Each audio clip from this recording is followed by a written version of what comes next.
දේසු කුරුසේ යන ගිහිලා අපි වෙනුවෙන් දුක් විඳලා පුතුනේ කුරුසේ අපි වෙනුවෙන්. ඒක නිසා අනිවාර්යයෙන්ම මේ චාරිකාවේ අපි දේසුරු තව තවත් නම් වෙන්න ඕනේ. ඒ නිසා මම අනිවාර්යයෙන්ම 30 වෙනිදා එනවා. හරි ටීචර් එහෙනම් අනිවාර්යයෙන් එන්න දේසු ගීතයි.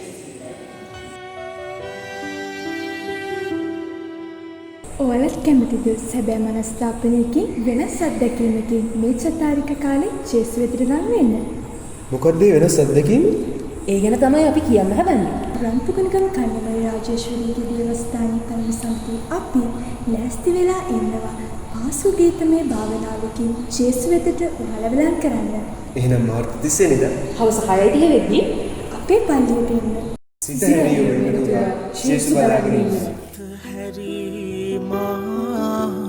එනතුරා ඔබ බලා සිටියා